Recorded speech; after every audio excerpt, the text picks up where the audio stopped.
नमस्कार, मैं अंजलि मिश्रा। स्वागत है आप सभी का द न्यूज में। आपको बता दें कि आज संजय सिंह की जो है गिरफ्तारी हुई थी। गिरफ्तारी के बाद आज उन्हें कोर्ट में जो है दिल्ली के राउज एवेन्यू कोर्ट में उन्हें पेश किया गया और इस दौरान ईडी द्वारा कई तरीके की दलीलें दी गई। एक तरफ ईडी दलीलें देती गई, दूसरी तरफ बीजेपी ने उन दलीलों को लेकर भी अपनी तरह से प्रतिक्रिया जाहिर की। इस दौरान ईडी ने काफी कुछ खुलासा किया, चाहे वो ट्रांजैक्शन से रिलेटेड हो, डिजिटल सबूत से रिलेटेड हो, और इसी के साथ ईडी ने 10 दिन की रिमांड भी कोर्ट से संजय सिंह की मांगी। क्या कुछ दलीलें दी गई, क्या कुछ बीजेपी कह रही है, इसी के साथ आपको बता दें कि एनसीपी प्रमुख शरद पवार का भी इस मामले को लेकर बयान सामने आया है, जहां पर उन्होंने ये कहा कि जब इनके पास कुछ नहीं होता तो इसी तरीके से ऑपोजिशन के लीडर पर जो है छापे करवाते हैं, उन्हें गिरफ्तार करवाते हैं। पूरा माजरा क्या है विस्तार से समझेंगे। सबसे पहले हम आपको बता देते हैं कि क्या कुछ दलीलें दी गई। शुरुआत हुई जहां पर काफी कुछ कहा गया इस मामले को लेकर। ईडी से जो है कोर्ट ने भी सवाल पूछे कि किस तरीके से आपको सारी आपने जो है इन्वेस्टिगेशन की है, किस बिहाफ में जो है संजय सिंह की गिरफ्तारी हुई। उस दौरान आपको बता दें कि एक बहुत इंपॉर्टेंट जो दलील जो बताई गई इनके द्वारा, ये कहा गया कि 3 करोड़ रुपए के ट्रांजैक्शंस के डिटेल ईडी के पास है। जी हाँ, बिल्कुल सही सुना आपने। 3 करोड़ रुपए के ट्रांजैक्शन डिटेल की बात जो है ईडी इस दौरान करती नजर आई, जहां पर उन्होंने कहा कि 3 करोड़ रुपए के ट्रांजैक्शंस जो है हुए हैं, जिसमें 2 करोड़ रुपए की डिटेल जो है 2 करोड़ रुपए कैश दिए गए थे और 3 करोड़ का टोटल ट्रांजैक्शन का बात सामने आया है। डिजिटल सबूत भी बताए उन्होंने कि डिजिटल सबूत जो है मिले हैं। साथ ही साथ उन्होंने ये भी कहा कि किस तरीके से जो है फोन से सारी चीजें रिकवर की गई, किस तरीके से ये 3rd हाई प्रोफाइल अरेस्ट है इस पूरे मामले में, आम आदमी पार्टी के लीडर्स के मामले में। साथ ही 10 दिन की रिमांड भी उन्होंने संजय सिंह के जो है कोर्ट में मांगी है। उन्होंने यही बताया कि 2 करोड़ रुपए कैश में दिए गए थे और 3 करोड़ रुपए टोटल जो है इस मामले में दिया गया है। उन्होंने कहा कि डिजिटल एविडेंस भी है, इनके फोन से कॉन्टैक्ट्स है, कॉन्टैक्ट्स में जो है नंबर्स हमें मिले हैं और हमने उनका फोन जो है ले लिया है। इसके बाद उसके कोर्ट ने से पूछा कि कितनी बार आपने इन्हें समन भेजा था, तो उन्होंने कहा कि यस्टरडे यानी कल जो है हमने आखिरी बार समन भेजा था। टोटल 239 प्लेसेस को हमने इस पूरे मामले को लेकर जो है छापेमारी की है, सर्च किया है। उसके बाद ईडी ने यह भी कहा कि दिनेश अरोड़ा का जो सीए है उसने ये कंफर्म किया है, मैंने हमने जो डॉक्यूमेंट्स है उसे सीज किए हैं और हमने उसे कोलाबोरेट भी किया है। उन्होंने कहा कि इनके रेसिडेंस पे डिलीवरी हुई है, दिनेश अरोड़ा ने इनसे जो है कंफर्म भी किया है, उन्होंने कंफर्म भी किया है, यानी जो पैसे की डील हुई है दोनों तरफ से कंफर्मेशन के बाद इस डील को आगे जो है बढ़ाया गया है। और इसी को देखते हुए कोर्ट ने जब पूछा कि आप ये जो है आपके पास क्या डिटेल और किसे आगे बढ़ाना चाहते हैं, तब उस पर उन्होंने कहा कि हमें 10 दिन के रिमांड पर संजय सिंह चाहिए ताकि हम इसे अच्छी तरीके से क्लब करके आपके पास लेकर आ सके। तो 10 दिन की रिमांड जो है उन्होंने मांगी है और अब कोर्ट की सुनवाई जो है खत्म भी हो चुकी है। अब इसी बीच जिस तरीके से ये बातें निकलकर सामने आई, इसके बाद अब बीजेपी के नेता परवेज साहिब सिंह जो है इसे लेकर प्रेस कॉन्फ्रेंस करते नजर आए। उन्होंने कहा कि जिस तरीके से ईडी ने इन्वेस्टिगेशन किया है वहां पर उन्होंने साफ किया है कि संजय सिंह जो है वो दिनेश अरोड़ा और अमित अरोड़ा के साथ मिलते थे, जहां पर उन्होंने 2 करोड़ रुपए जो है उन्होंने दिया है। 3 करोड़ रुपए 2 से 3 करोड़ रुपए उन्होंने संजय सिंह को दिया है। आम आदमी पार्टी के जो नेता है मनीष सिसोदिया, वो इस वक्त जेल में है शराब घोटाले मामले को लेकर। अब उनका जो बेल प्ली है वो भी सुना जा रहा है और इसके बाद जो अगला हफ्ता है वहां पर उनके बारे में भी सुनाया जाएगा।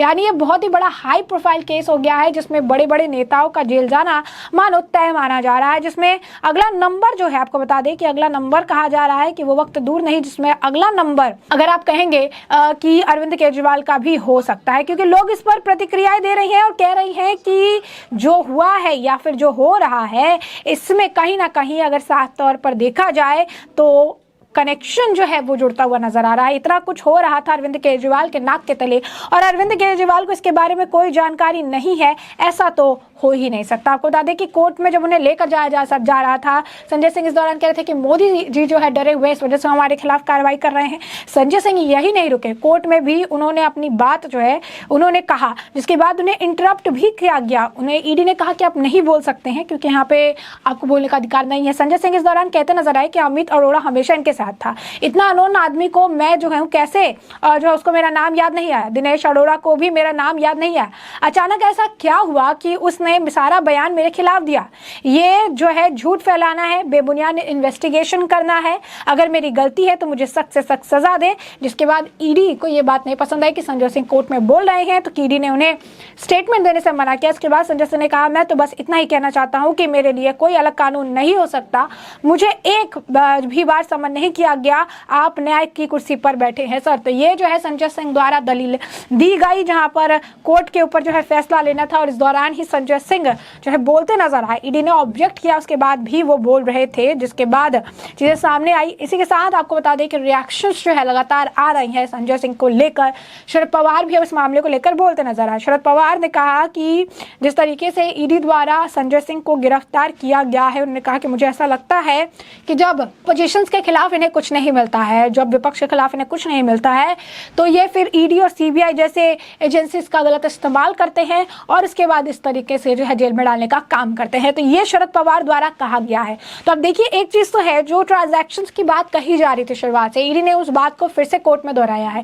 फिर से उन्होंने यही बात कही कि 2 से 3 करोड़ का ट्रांजैक्शन हुआ है, डिजिटल सबूत है और 10 दिन की रिमांड अगर मिलती है तो फिर ये सबूत जो है और भी ज्यादा पुख्ता हो जाएंगे या चीजें इससे निकलकर सामने आएगी। तो साफ तौर पर अगर आप देखेंगे तो संजय सिंह की मुश्किलें बढ़ रही है। संजय सिंह इस चीज से निकलना चाहते हैं, बचना चाहते हैं, लेकिन जो एविडेंस आ रही है या ईडी जो दलील दे रही है वो उनके अगेंस्ट होता हुआ नजर आ रहा है और संजय सिंह इस मामले में फंसते हुए जा रहे हैं। संजय सिंह जो इस मामले से कह रहे थे मेरा कोई लेना देना नहीं है, अब उनका नाम भी आया है। ईडी की चार्जशीट में भी उनका 4 बार नाम आया था और अब जिस तरीके से सरकारी गवाह बने हैं दिनेश अरोड़ा, उसके बाद उनका भी नाम ये ले रहे हैं। तो साफ तौर पर संजय सिंह को लेकर उन्होंने काफी डिटेल बातें कही है कि किस तरीके से उनसे मुलाकात हुई, संजय सिंह ने उनकी मदद की थी कि आगे बढ़ने में उनका एक प्रॉब्लम था, उसका सोल्यूशन संजय सिंह ने निकाला था। वो मीडिएटर बने थे, मीडिएटर बनकर उन्होंने मनीष सिसोदिया को कम्युनिकेट किया, इसके बाद उनके प्रॉब्लम यानी दिनेश अरोड़ा के प्रॉब्लम को सॉल्व किया। इसी के साथ 83 लाख रुपीस उन्होंने पार्टी फंड में जमा करवाए, जिसके बाद से मनीष सिसोदिया के भी काफी करीबी हो गए। तो उसके बाद विजय नायर, उसके बाद दिनेश अरोड़ा, उसके बाद मनीष सिसोदिया की गिरफ्तारी हुई और अब संजय सिंह जिसमें पूरे मामले में एज अ मीडिएटर काम कर रहे थे और अभी पूरी आम आदमी पार्टी जो है कट्टर ईमानदार बता रही है, बाहर प्रदर्शन कर रही है, उनकी पोल भी अब ईडी जो है कोर्ट में खोलती हुई नजर आए, जहां पर उन्होंने साफ तौर पर 10 दिन की रिमांड मांगते हुए ये कह दिया कि संजय सिंह को चीजें जो है जानकारी थी, संजय सिंह के बीच में जो है ट्रांजैक्शंस हुए हैं, करोड़ों के लेन देन हुए हैं, 2 से 3 करोड़ का जो है ये आंकड़ा है, जिसके बेसिस पर आगे ये मामले को बढ़ाने का काम किया जा रहा है। तो साफ तौर पर संजय सिंह की मुश्किलें बढ़ती हुई नजर आ रही है। शराब घोटाले मामले में पूरी आम आदमी पार्टी को भी कहा जा रहा है कि आने वाले समय में ईडी जो है आरोपी बना सकती है, क्योंकि कल कोर्ट ने भी, सुप्रीम कोर्ट ने भी ये मामले को देखा था और उन्होंने ये कहा था कि जब फंड आया उस फंड का इस्तेमाल पूरी पार्टी के लिए किया गया तो पूरी पार्टी को आरोपी क्यों नहीं बनाया जा रहा है, जिसके बाद ईडी इस मामले को लेकर कानूनी सलाह भी लेती नजर आई ताकि इस मामले को आगे बढ़ाकर पूरी पार्टी को आरोपी बनाया जा सके। अब ऐसे में ये देखना दिलचस्प होगा कि आने वाले समय में ईडी आम आदमी पार्टी को लेकर और क्या कुछ दलीलें देती है, क्या कुछ इस मामले में बड़े अपडेट्स आते हैं और कौन कौन सी अभी बड़ी गिरफ्तारियां होनी बाकी है, क्योंकि मनीष सिसोदिया के बाद संजय सिंह भी अब जेल की सलाखों के पीछे हैं और अब अगला नंबर किसका होगा उससे भी हम आपको अपडेट रखें। फिलहाल के लिए हमने आपको जो पूरा मामला है ये बड़े विस्तार से बताया, पूरा मामला क्या है और अब इस मामले पर आपकी भी जो राय हमें कमेंट सेक्शन में कमेंट करके जरूर साझा करिएगा। धन्यवाद।